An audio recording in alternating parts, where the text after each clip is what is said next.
Tengan ustedes muy buenos días. Les doy la bienvenida a nuestro curso de comprensión lectora. El día de hoy es el tema número 2 que nosotros vamos a tratar. Mi nombre es Fiorella Britore y soy la profesora del curso. Comenzamos con el tema. El tema es organizadores visuales, también conocidos como organizadores gráficos. Estos organizadores tienen como finalidad de poder ayudar a comprender el tema a los estudiantes y sobre todo sintetizar la información. Si bien es cierto, hay temas muy amplios, pero con los organizadores visuales y con el buen uso que nosotros le podemos dar, toda esa información la podemos resumir, lo podemos. ¿Qué beneficios yo voy a obtener si utilizo los organizadores visuales? Pues conecto la información nueva a sus conocimientos. Descubro cómo los conceptos se van a relacionar entre sí. ¿Gracias a qué? Gracias al uso de conectores. Voy a recordar la información fácilmente. Esa información va a permanecer en mi memoria de un largo plazo. Y estos organizadores visuales fueron promovidos por David Ausubel. A mencionar al mapa mental. Presten mucha atención, por favor, en este organizador visual porque ustedes tienen una tarea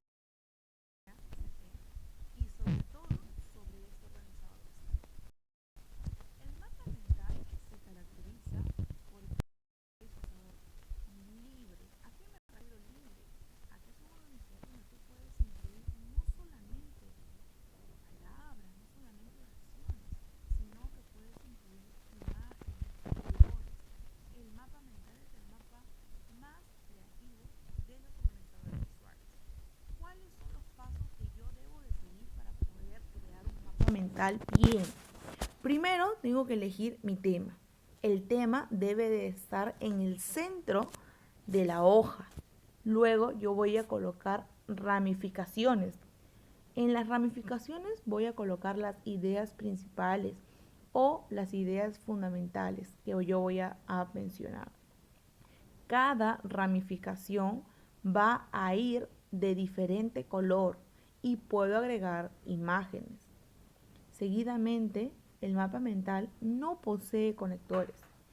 Las palabras deben ser grandes en el centro y deben ir reduciendo el tamaño mientras se vayan alejando del centro. El centro es como si fuese nuestro tema, luego sigue nuestro subtema, nuestras ideas secundarias, nuestros ejemplos o casos. Puedo agregar imágenes, como les venía diciendo, puedo agregar símbolos, puedo agregar iconos y estos deben ser de acuerdo al tamaño de cada ramificación. Vamos a observar todo lo explicado en una imagen, en un ejemplo del mapa mental. Tenemos una persona en el centro que está pensando cómo hacer un mapa mental. Mi tema es ese, ¿cómo hacer un mapa mental? Aparece una ramificación de color rojo y dice estilo y aparece varios gráficos. Aparece una ramificación azul que dice la estructura. Debe de respetarse el orden jerárquico de mayor importancia que va en el centro a menor importancia que va en los extremos. La asociación del dibujo o gráfico que voy a mencionar debe de tener una relación con los nombres, los subtítulos que van a ir en la ramificación. Debe de ser una idea clara, ¿ok? Seguidamente tenemos una ramificación de color naranja, que aparecen ahí imágenes. Tenemos la última ramificación de color verde, que son las líneas. Cómo van a ir organizadas cada ramificación de mi mapa mental. Bien, este es un ejemplo. Ahora, el mapa mental puede incluir los gráficos, puede incluir iconos, puede incluir símbolos. Seguidamente vamos a observar el mapa conceptual. ¿Qué me dice el mapa conceptual? El mapa conceptual se va a caracterizar por su forma y su contenido. El mapa conceptual tiene enlaces, tiene el uso de conectores, el uso de nexos para poder unir una idea con otra idea. Veamos el caso siguiente. Vamos a observar un mapa conceptual del tema mapa conceptual. ¿Qué dice? El mapa conceptual se compone de conceptos y proposiciones. ¿Cuál es la diferencia? Los conceptos son los términos que van a tener carga significativa, mientras que las proposiciones van a contener un enunciado, un significado. Las proposiciones se presentan por líneas, designan verbos o frases verbales, mientras que los conceptos van a ir en forma rectangular. Por ejemplo, la palabra mapa conceptual es un concepto y al ser concepto va encerrado en un rectángulo. Cada palabra que posea significado vaya a ser un concepto y estos conceptos tienen que estar encerrados en un rectángulo, unidos con conectores. Los conceptos son sustantivos o frases nominales. Ahora, ¿qué más me van a decir en este mapa? ¿Qué más puedo yo etiquetar? ¿Qué más puedo yo entender? Que las proposiciones van a ser representadas por líneas y van a designar verbos o frases verbales. Por ejemplo, yo digo, mapa conceptual, eso es un concepto. Y debajo dice, se compone de, esa es una proposición. Está compuesta por verbo. O yo puedo decir, por ejemplo, se designa con, esa es otra proposición. Se representa por otra proposición. Son otra proposición. ¿Sí? Veamos el siguiente organizador visual. Hablamos del cuadro sinóptico. Los cuadros sinópticos presentan una característica de temas y de subtemas, organizados jerárquicamente a hacer el uso de llaves, mediante el sistema de llaves o por medio de tablas. Los cuadros sinópticos brindan una estructura global, coherente de una temática y sus múltiples relaciones. Observemos el siguiente gráfico. Tenemos un esquema de cómo debe de ir un cuadro sinóptico en la mano izquierda y a la mano derecha tenemos ya el ejemplo completado con información. Veamos el esquema primero. Idea general o tema, las ideas principales o las ideas complementarias, detalles. En idea general tenemos, por ejemplo, animales. En idea principal, mi subtema, los animales, voy a hablar de especie, género, tamaño y hábitat. Ok, subtema. En las ideas complementarias, voy a explicar cada subtema. Por ejemplo, si hablo de hábitat, mencionaré clima ártico, clima temprano, clima desértico, clima tropical o selva. Y ya en los detalles voy a explicar cada subtema. Por ejemplo, si hablo del clima desértico, diré que allí se encuentran los animales que ahí habitan animales de todo tipo de región, ¿no? Sigamos. Tenemos el diagrama de causa y efecto, también conocido como el diagrama Ichikawa y también llamado en algunos casos espina de pescado. Este diagrama se representa de la siguiente manera. Observemos. Esta es una imagen de cómo puede ser el diagrama. En algunos casos, donde se debe de colocar el problema, aparece la cabeza o la silueta de un pescado. En otros casos, aparece, como lo estoy mostrando, un cuadrado. El diagrama de Ichikawa me va a servir para yo colocar el problema o la situación problemática dentro del cuadrado donde está señalado. Seguidamente coloco las causas en la parte superior de las espinas y en la parte inferior voy a colocar las consecuencias. Cada espina va a valer una causa en la parte superior y la consecuencia que tenga relación a esa espina va a ir en la parte inferior. Tiene que respetarse el orden y la coherencia sobre todo. Siguiente es la cruz categorial. La cruz categorial me va a permitir a nosotros a organizar la información desde lo más importante hacia lo menos importante. Tenemos pautas, pasos para nosotros poder crear una cruz categorial correcta. Primero es elegir el tema. ¿Qué tema voy a hablar? Segundo es dibujar la forma de la cruz. Eso lo van a poder observar en la siguiente diapositiva.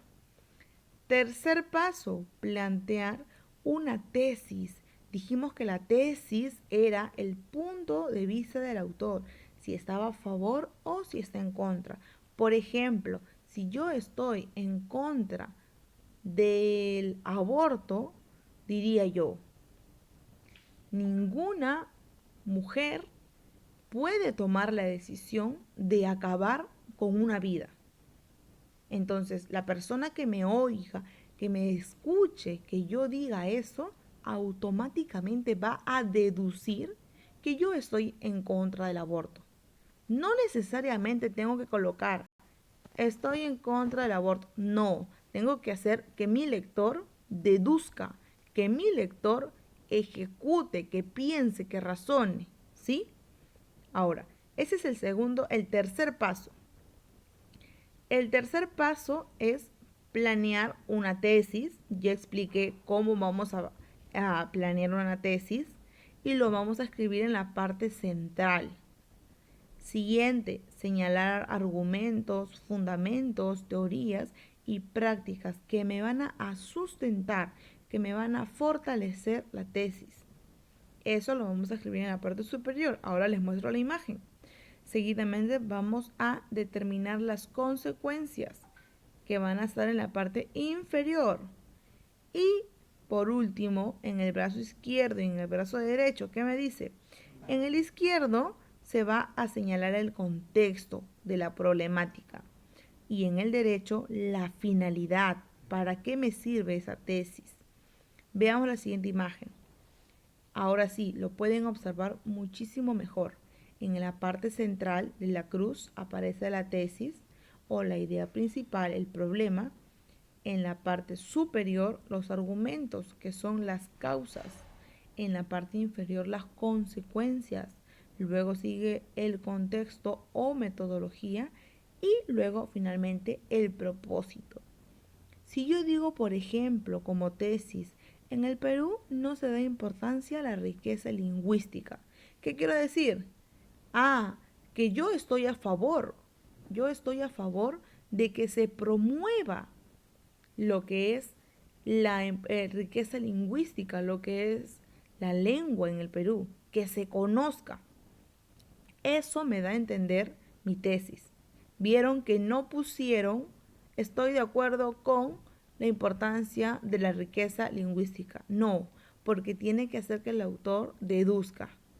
Seguidamente tenemos a sus argumentos. Dice, la distancia que nos separa las diferentes concepciones que podamos tener frente a una lengua distinta, el afán de integrarse a la modernidad nos hace abandonar nuestra lengua originaria.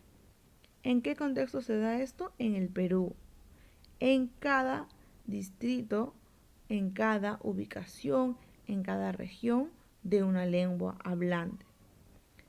¿Cuál es mi propósito? Mi propósito es inculcar que los estudiantes se interesen un poco más en lo que es el amor por su propia lengua. No debemos de olvidar que es nuestro tesoro que enriquece a la humanidad y nuestra cultura. y qué consecuencias tendríamos si es que nosotros no le damos la debida importancia a la riqueza lingüística. Primero, lo que ya ha pasado y está pasando, la extinción lingüística en el Perú.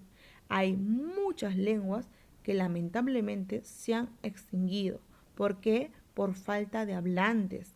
Quizás, en algunos casos, los hablantes logran avergonzarse de su propia lengua y prefieren aprender otra lengua.